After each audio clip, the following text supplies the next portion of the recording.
Assalamualaikum warahmatullahi wabarakatuh. Apa kabar viewers sekalian? Bertemu lagi dengan saya Nofri Andeska Putra, mahasiswa pasca sarjana Ilmu Komunikasi Universitas Andalas di pembahasan fenomena ilmu komunikasi pada saat ini. Sebelum kita memulai diskusi, mungkin teman-teman bisa melihat video berikut ini.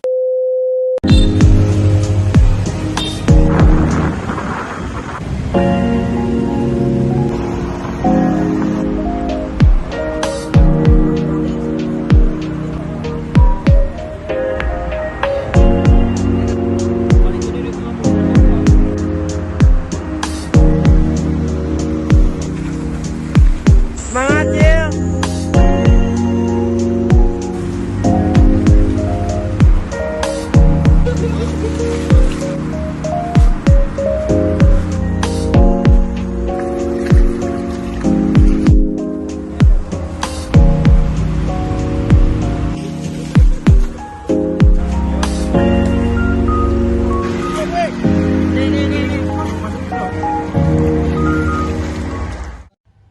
Di video kali ini saya akan membahas sebuah case study menarik tentang bagaimana sekelompok anak muda di Bandung yang lebih dikenal sebagai Pandawara Group berhasil menginspirasi aksi peduli lingkungan lewat konten video singkat di media sosial mereka.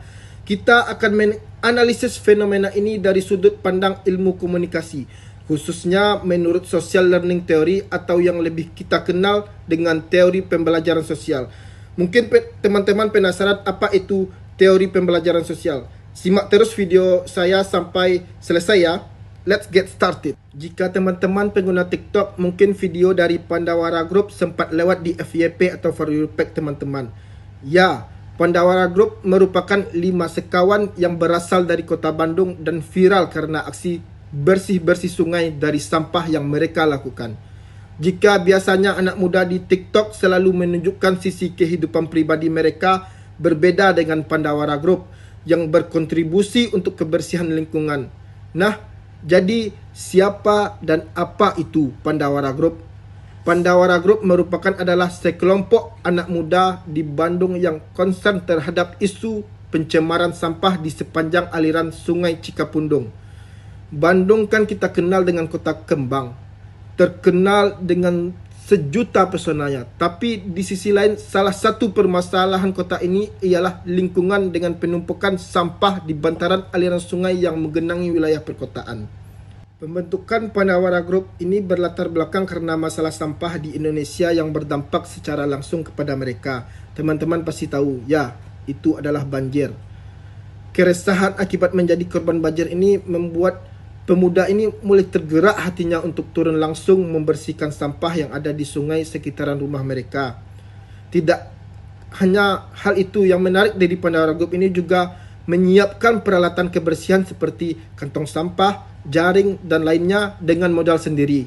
Nah, setelah aliran sungai di sekitar rumah sudah lebih baik, Pandawara Group ini menambah jangkauan bersih-bersih sungai di kecamatan lain yang ada di wilayah kota dan Kabupaten Bandung. Pandawara Group pun membagikan kegiatan saat mereka membersihkan sungai ke media sosial seperti TikTok. Dan hasil aksi bersih-bersih sungai dari sampah yang dilakukan Pandawara Group mereka bagikan ke media sosial bukan ingin pujian dari masyarakat, namun mereka ingin mengingatkan masyarakat Indonesia bahwa kebersihan lingkungan merupakan tanggung jawab bersama. Melalui unggahan video di TikTok Pandawara Group, mereka juga menunjukkan bahwa kegiatan memungut sampah di selokan atau sungai tidak seburuk apa yang selama ini dipikirkan. Meskipun demikian, Pandawara Group ini juga menghadapi berbagai tantangan saat melakukan aksi bersih-bersih ini loh. Salah satunya adalah kondisi cuaca yang tidak menentu. Misalnya ketika turun hujan, mereka pun harus menunda kegiatan hingga kondisi sungai menjadi normal kembali. Pandawara Group ini dapat menjadi contoh bagi anak muda dan masyarakat yang menunjukkan kepedulian terhadap lingkungan. Kamu bisa mulai dari lingkungan yang ada di sekitarmu seperti yang dilakukan oleh Pandawara Group pertama kali. Wow, amazing. Sangat luar biasa dedikasi mereka. Fenomena ini yang akan kita bahas lebih lanjut dari sisi ilmu komunikasi. Jadi, Aktivitas Pandawara Group saat ini tengah menjadi buah bibir banyak orang dan mulai dikenal luas sebagai model anak muda yang peduli lingkungan. Nah, pada sesi ini saya akan menjelaskan salah satu teori komunikasi yang sesuai untuk menganalisis fenomena viral ini, yaitu Social Learning Theory atau teori pembelajaran sosial. Teori ini pertama kali diperkenalkan oleh psikolog Amerika Serikat bernama Albert Bandura pada tahun 1977. Inti dari teori ini adalah bahawa manusia bisa belajar dari mengamati dan mencontoh perilaku orang di sekitarnya. Pada waktu itu, Bandura melakukan serangkaian eksperimen bersama rekan-rekannya untuk mengkaji proses imitasi dan pemodelan sosial pada anak-anak. Eksperimen ini kemudian dikenal dengan bobodol eksperimen. Sebelum eksperimen bobodol ini dilakukan, dunia psikologi didominasi oleh aliran behaviorisme. Menurut paham behaviorisme ini, pembelajaran hanya difokuskan pada hubungan stimulus dan respon. Pembelajaran diyakini sepenuhnya dibentuk oleh penguatan, baik positif maupun negatif. Tokoh behaviorisme antara lain iaitu John Watson, Ivan Pavlov dan Skinner. Bandura mengkritik pandangan ini kerana terlalu menyederhanakan proses pembelajaran manusia. Ia berpendapat bahawa pembelajaran tidak hanya soal stimulus dan respon dan penguatan, tetapi juga dipengaruhi faktor kognitif dan sosial. Di sinilah benih teori pembelajaran sosial pun lahir. Bandura dan rekan-rekannya melakukan serangkaian eksperimen yang dikenal bobodol eksperimen, yang dimana melibatkan anak-anak prasekolah sebagai partisipan. Mereka diminta mengamati perilaku model dewasa terhadap boneka Bobo. Ada dua kondisi kelompok eksperimen yang dibandingkan. Pada kondisi pertama, anak-anak menyaksikan model orang dewasa atau melakukan kekerasan fisik dan verbal terhadap boneka Bobo. Model ini memukul boneka dengan palu kayu, melempar, menduduki dan menendang-nendang boneka itu sambil berteriak, "Ayo lawan aku," dan dia adalah pecundang.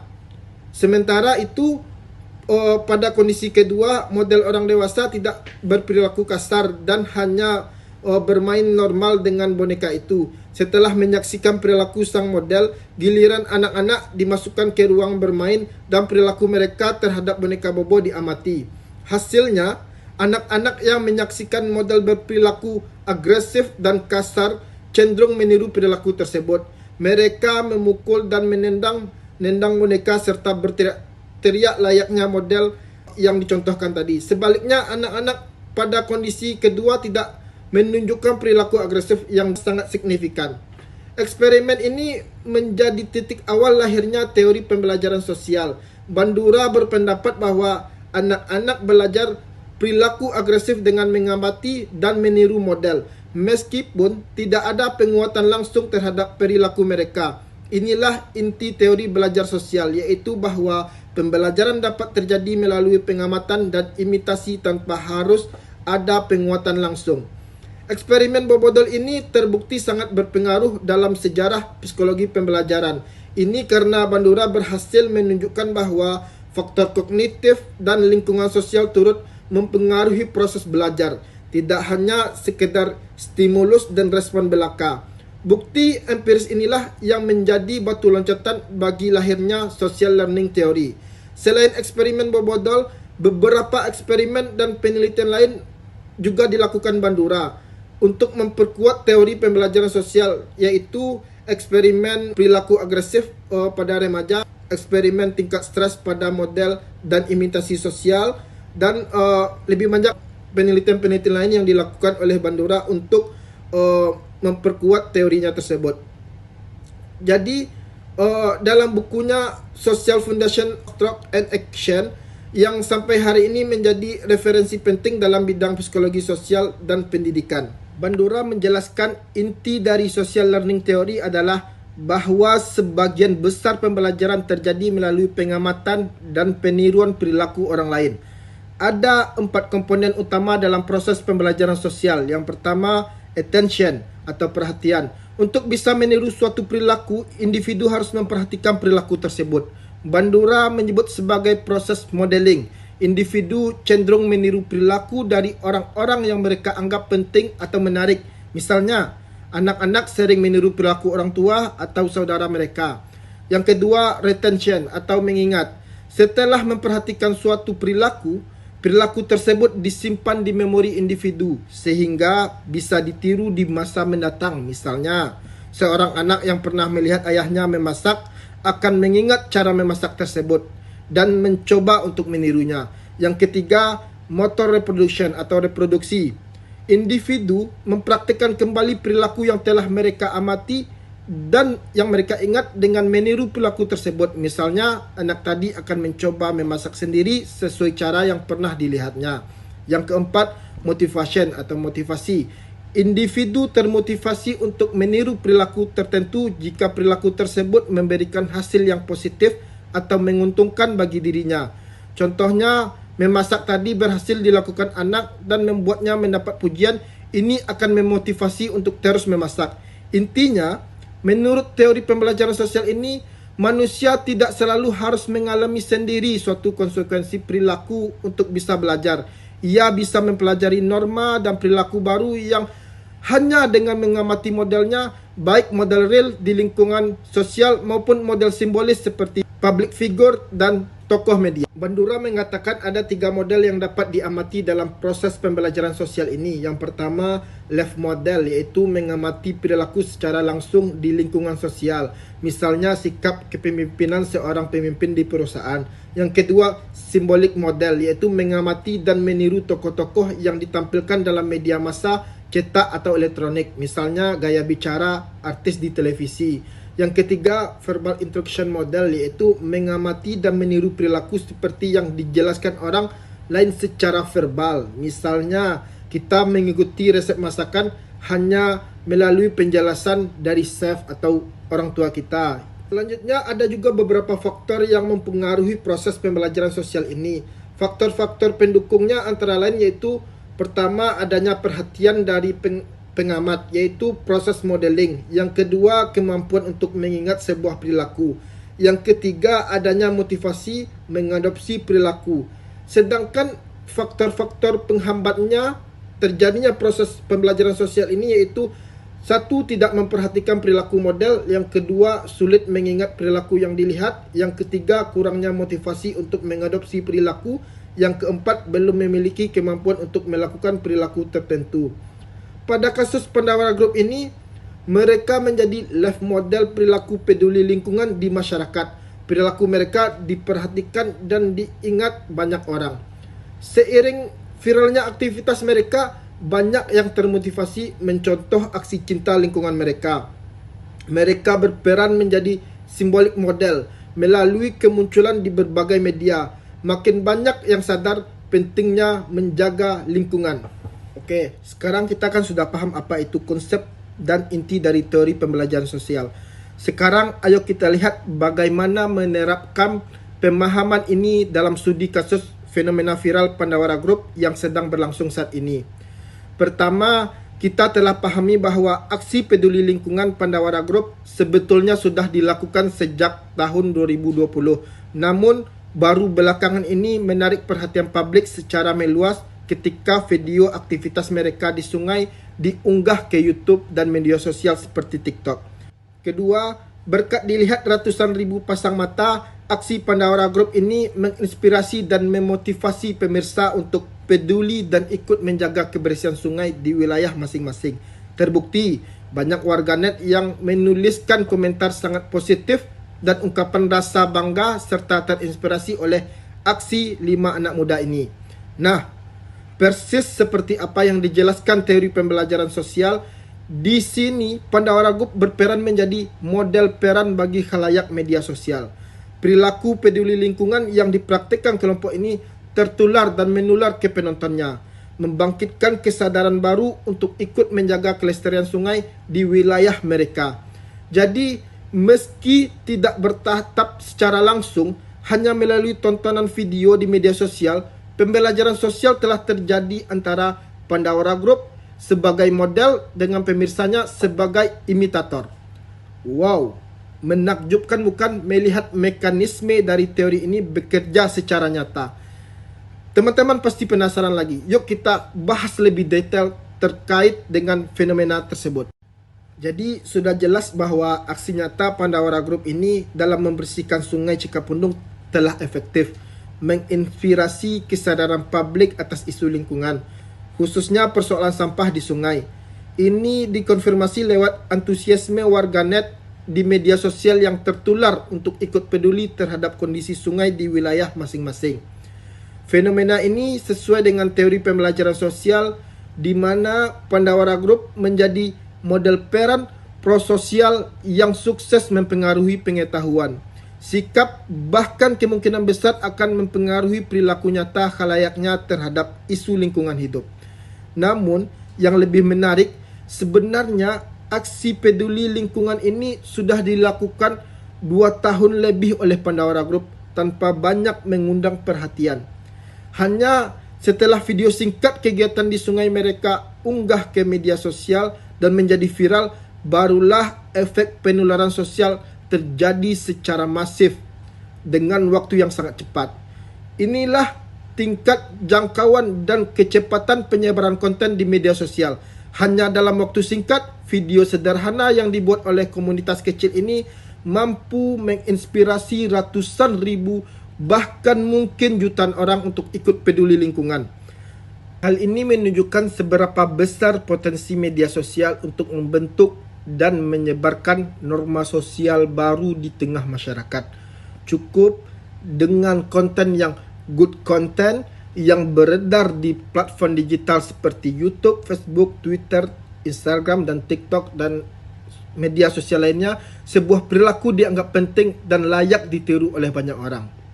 Nah, kita sudah paham bersama bahwa aksi nyata Pandawara Group yang kemudian dikemas apik dalam sebuah video singkat untuk media sosial telah berhasil membawa misi peduli lingkungan mereka meraih dukungan publik yang sangat luas dalam waktu singkat. Namun, agar tidak berhenti hanya pada tren viral semata, education campaign semacam ini memerlukan upaya lanjutan dan konsistensi agar benar-benar mampu mengubah pola pikir dan perilaku masyarakat dalam jangka panjang.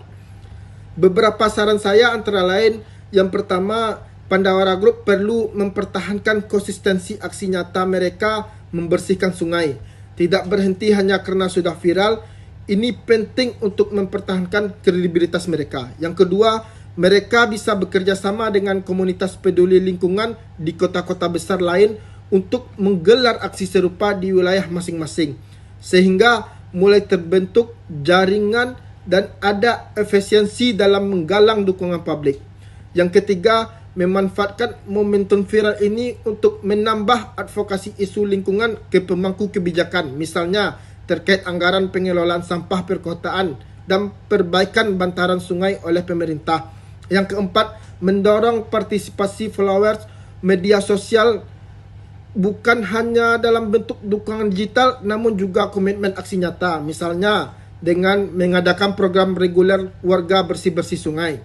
Nah, itu dia beberapa rekomendasi saya agar apa yang sudah dicetuskan oleh Pandawara Group bisa sustainable dan semakin masif. Menginspirasi perubahan sosial melalui media sosial memang mudah, tapi yang lebih penting adalah menjadi. Nah, itu beberapa rekomendasi saya agar apa yang sudah dicetuskan oleh Pandawara Group bisa sustainable dan semakin masif. Menginspirasi perubahan sosial melalui media sosial memang mudah, tapi yang lebih penting adalah menjadikan imitasi perilaku baru ini mengakar pada kehidupan nyata masyarakat luas. Nah, sekarang teman-teman sudah mulai paham ya diskusi panjang lebar kita tentang aksi peduli lingkungan Pandawara Group dari kacamata teori pembelajaran sosial, yang intinya bahwa aktiviti ini mengajarkan kita semua bahwa dalam era digital, orang-orang awam seperti Pandawara Group bisa memiliki megafon yang sangat besar untuk menginspirasi dan mempengaruhi opini serta perilaku publik melalui konten media sosial. Tetapi tantangannya adalah bagaimana menjaga konsistensi dan memastikan imitation effect tadi tidak berhenti sebatas hype di dunia maya semata, namun benar-benar mampu mendorong aksi nyata warganet dalam skala besar dalam jangka yang panjang. Oke teman-teman dan viewers sekalian, sekian sharing dari saya untuk topik menarik kali ini. Jangan lupa untuk subscribe, like, komen, dan share video ini ke teman-teman kalian ya. See you in the next time videos. Salam satu komunikasi.